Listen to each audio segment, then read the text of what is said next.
So this is going to be a review of episode 1 of season 2 of Interview with a Vampire.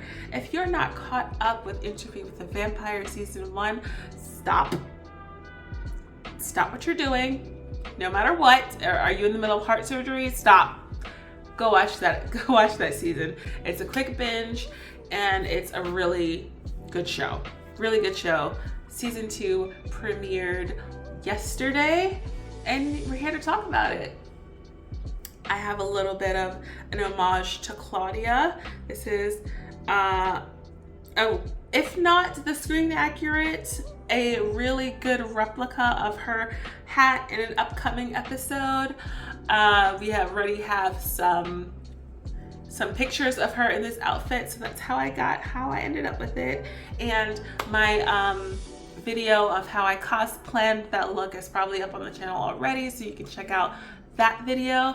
I also did a little makeup look inspired by Claudia from my Interview with a Vampire Hot Topic palette. We have the shade Claudia and Vampire on my top lids, and then I have a little bit of red. It's called the Dark Gift.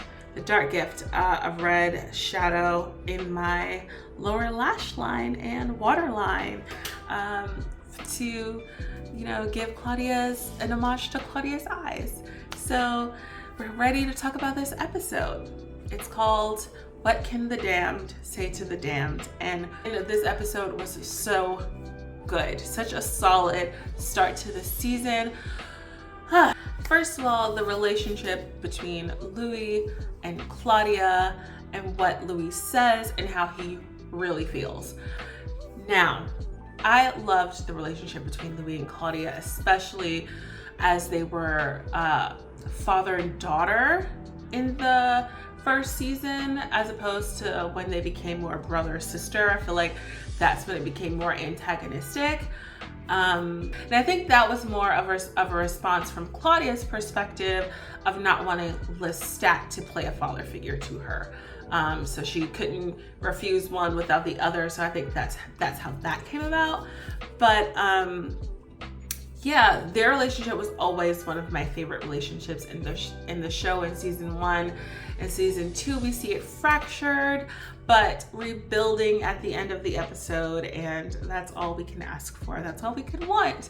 But like I said, we're kind of getting into like muddled territory where we have what Louis says and what Louis wants or what Louis feels. So Louis says, it's you and me, but here's Lestat sitting on the side. It's you, me, and your friend Steve. Like,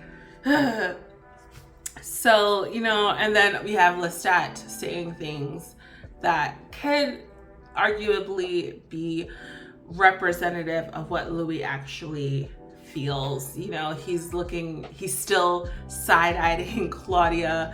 He's, showing up when he says, okay, it could just be you and me to the end of the world, but Lestat is still there. So is that true? Can it really just be them two and Louis can be happy and fulfilled? No, because we saw that in season 1 when it was just him and Lestat. He was not fulfilled with just him and Lestat. He wasn't fulfilled when it was just him and Claudia. He has to have somebody on either side of him, I feel like, to be fulfilled. And not even really. Louis needs to do some inner work to be fulfilled. He can't find fulfillment in any outside source. He has to find it within himself. And I think later on in the Chronicles he does, and I'm happy for him. But our Louis here in AMC's adaptation is still on that road. Hopefully he finds it. What else about this episode? I really loved the search of Claudia's for family and belonging, and it was heartbreaking when she had it within her grasp and loses it. And that's the theme for Miss Claudia. It's always within finger's reach, and it always gets snatched out. So hopefully Claudia can find some fulfillment in this season too. Delaney shared behind the scenes of this Revenant, and it's terrifying. It's terrifying. They reminded me very much of our zombies in The Walking Dead. Rightfully so. K&B did the effects. But we love to see these mindless vampires. I wish you would have seen more. Like, they encounter a couple on their trip throughout Europe. So I wish we could have seen more, but the one that we saw was great.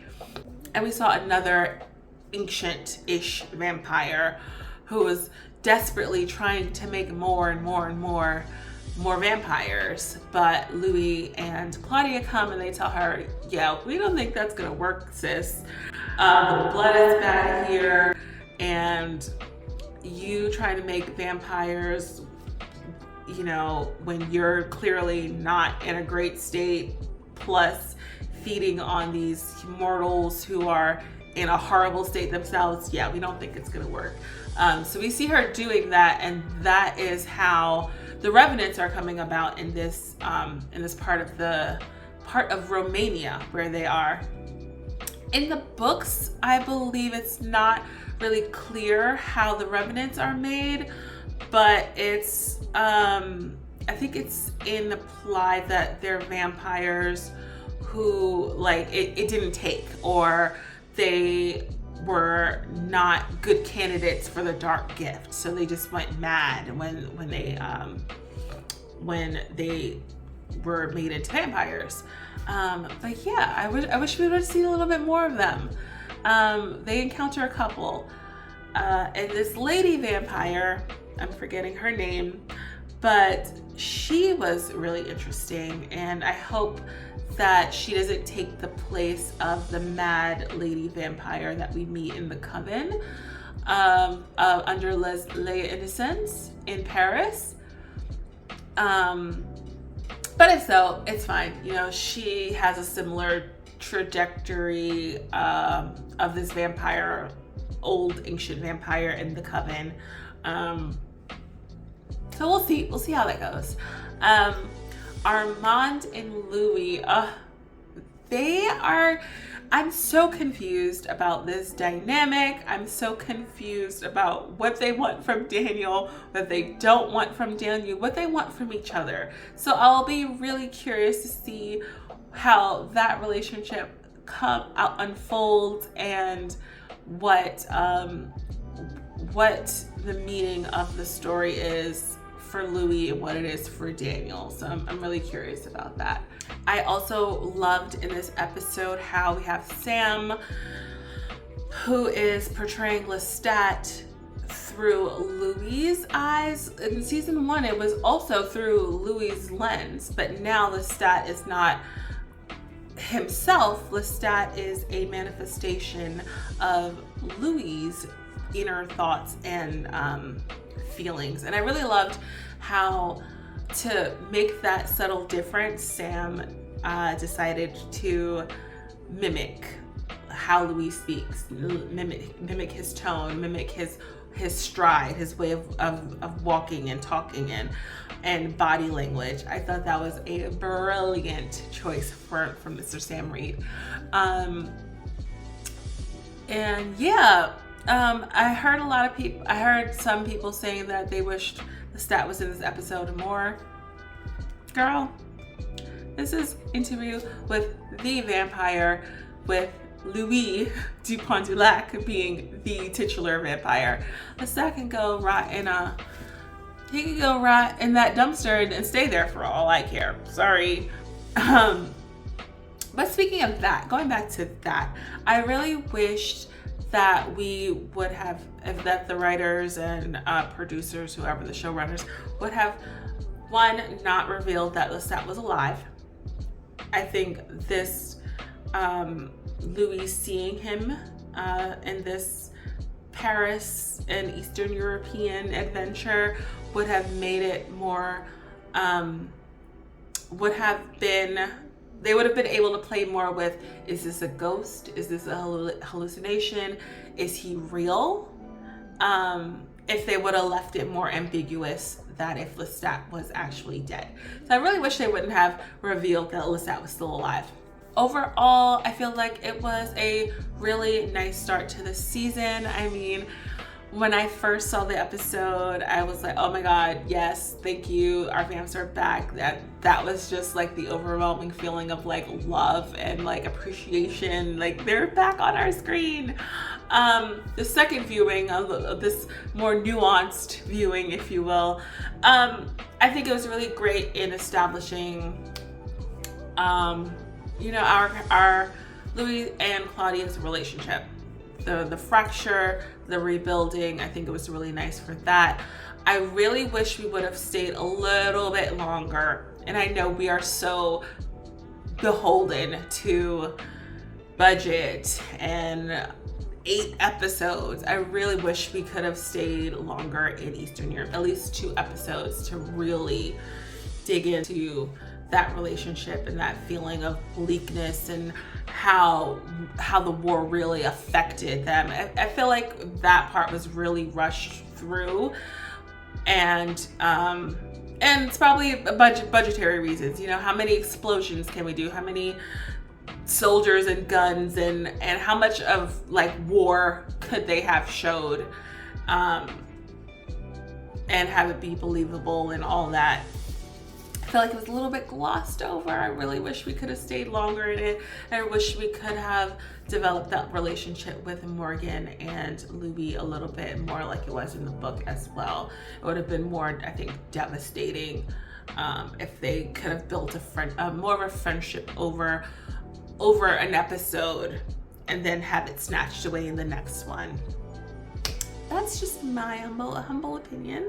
But overall, it was a good, solid. A friend of mine said it was kind of a transitory episode between the last season and the next season, where season 1, episode 1 packed a punch. This was more kind of subtle. And I did get emotional during a couple of times. Jacob Anderson is an amazing actor, and it was a solid start to the season. So I cannot wait for the rest of the season. Cannot wait to see the theater. Cannot wait to see how Louis and Armand comes together. Can't wait to see the tension between Louis, Armand, and Santiago. What's gonna happen with Claudia? What's gonna be the big twist that they keep teasing? What's gonna make me hate Louis? Like Jacob keeps saying something, we might not like Louis by the end of it. You know, who's gonna show up?